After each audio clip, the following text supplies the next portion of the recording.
जोर जोर से हवाएं चल रही थी। तभी रेलवे स्टेशन पर एक ट्रेन आकर रुकती है, जिसमें कई सारे पैसेंजर अंदर बैठे होते हैं, लेकिन कोई भी आदमी उस ट्रेन से बाहर नहीं उतरता। सभी लोग अपनी खिड़कियां बंद कर लेते हैं कि तभी अंदर से एक औरत अपने पति से कहती है, सुनिए जी, इस स्टेशन पर कोई उतर नहीं रहा, ट्रेन आगे क्यों नहीं बढ़ रही और सबने अपनी खिड़कियां क्यों बंद कर ली? कितनी गर्मी हो रही है, ऐसे तो मेरा दम घुट जाएगा। उसकी बात सुनकर तभी एक बूढ़ा आदमी कहता है, चुप करो, कुछ मत कहो। अगर अपनी और हमारी जान की सलामती चाहती हो तो भगवान के लिए चुप रहो। वो दोनों चुड़ैल बाहर ही है अभी। तभी उनके आगे वाले वीआईपी डब्बे में एक परिवार होता है जो नैनीताल से अपने गांव सहारनपुर जा रहा होता है। लेकिन एक राघव नाम का लड़का, मैंने पहली बार किसी स्टेशन पर इतना सन्नाटा देखा है। राघव को वहाँ एक कूड़ा उठाने वाली और एक चाय बेचने वाली के अलावा और कोई नहीं दिखता। तभी उसके पास चाय वाली औरत आती है। चाय, गरम चाय वाली, चाय गरम, चाय वाली साहब, गर्मा गरम चाय ले लो, चाय। अरे सुनो, कितने की चाय है? साहब, केवल 10 रुपए की। ऐसी चाय आपने कहीं नहीं पी होगी। राघव अपनी खिड़की से हाथ निकालकर उस औरत से चाय लेने लगता है, लेकिन वो औरत राघव का हाथ पकड़ लेती है और देखते ही देखते वो एक भयानक चुड़ैल बन जाती है। चुड़ैल, भगवान, ये चुड़ैल कहाँ से आ गई? बचाओ, अरे मुझे कोई बचाओ। चुड़ैल राघव का हाथ काट देती है, जिसके बाद कूड़ा उठाने वाली चुड़ैल उसकी मुंडी काटकर अपने बोरे में डाल लेती है।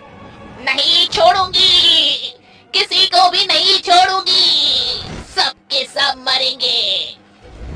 राघव के चिल्लाने की आवाज सुनकर डब्बे के सभी लोग जाग जाते हैं और ट्रेन के सभी पैसेंजर बहुत डर जाते हैं। और ट्रेन के चलने के बाद वो बूढ़ा आदमी उस औरत को बताता है, ये कुछ महीने पहले की बात है। संबलपुर गांव से 2 बहनें रीता और सीता शहर जा रही होती हैं। वो दोनों ट्रेन में बैठ जाती हैं, जिसके बाद ट्रेन चलने लगती है। तभी रीता सीता से कहती है, बहन, अगर चाचा ने हमें अपने घर में नहीं रखा तो हम इतने बड़े शहर में क्या करेंगे? देख बहन, हमें कुछ तो करना ही होगा, क्योंकि अब हमारे साथ हमारे माता पिता नहीं हैं जो हमारी देखभाल कर लेंगे। हमें खुद ही अपना ख्याल रखना होगा। उस स्टेशन पर एक कूड़ा उठाने वाला था और एक चाय बेचने वाला। ट्रेन के सभी पैसेंजर सो गए थे कि तभी सीता रीता से कहती है, बहन, बहुत जोरों की भूख लगी है, चलो चाय पीकर आते हैं।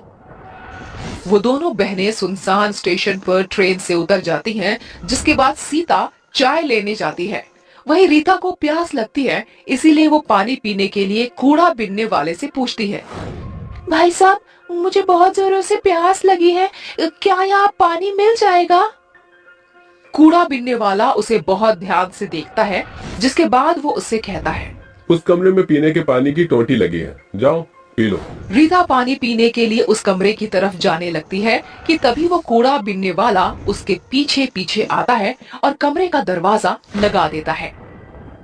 अरे भाई साहब, ये तुम क्या कर रहे हो? दरवाजा खोलो, मुझे बाहर जाने दो। ऐसे कैसे जाने दूं? पहले वो काम तो कर दूं जिसके मुझे पैसे मिले। क्या चाहते हो तुम? साफ साफ बोलो। रीता बहुत डर जाती है।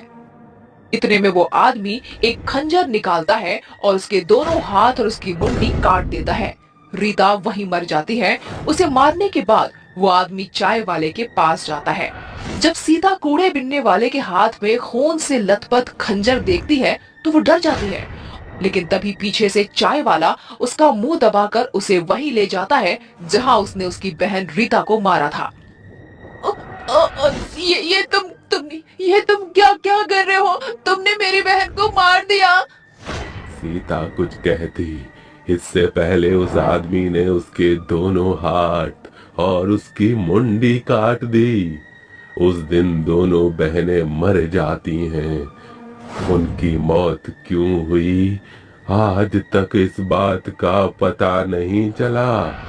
सरकार ने भी उन दोनों बहनों की मौत का पता नहीं लगाया। लेकिन उस दिन के बाद वो दोनों बहनें भयानक चुड़ैल बन गईं, जिसके बाद वो रेलवे स्टेशन से उतरने वाले हर एक पैसेंजर के हाथ और उनकी मुंडी काट देती हैं। लेकिन अगर ऐसे ही रहा तो वो दोनों चुड़ैल तो कई लोगों को मार देंगी। हाँ बिटिया, मैं जानता हूँ, इसीलिए मैं संबलपुर गांव से शहर जा रहा हूँ, जहाँ वे दोनों बहनें जा रही थीं। शायद वहां जाकर मुझे उन दोनों बहनों की मुक्ति का कोई रास्ता मिल जाए।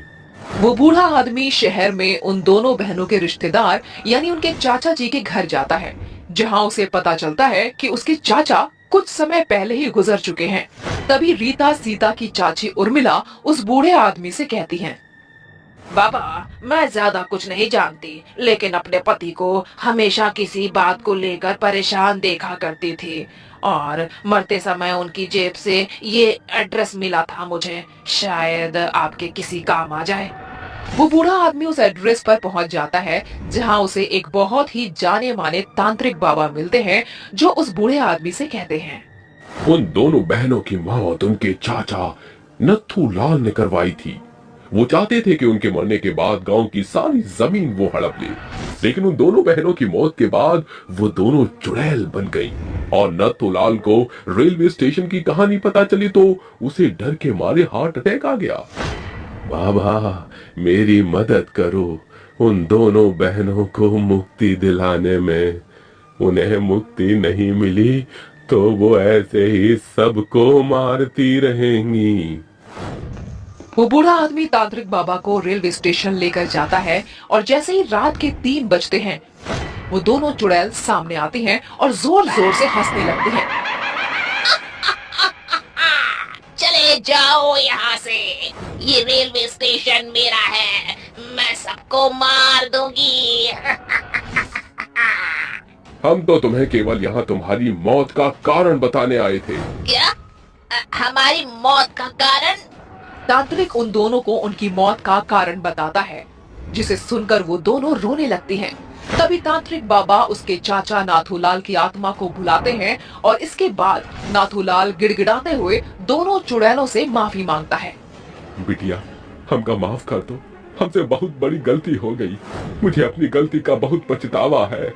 जैसे मैं इस दुनिया को छोड़कर चला गया हूँ, तुम भी मुक्त हो जाओ। ये सच बात है कि अक्सर अपने ही हमें धोखा देते हैं, लेकिन अब हमारा यहाँ रहना भी ठीक नहीं है। हम दोनों मुक्ति चाहते हैं। तभी तांत्रिक बाबा उन दोनों के ऊपर पवित्र जल छिड़क देता है, जिससे वो दोनों चुड़ैलें जलने लगती हैं और उन्हें मुक्ति मिल जाती है।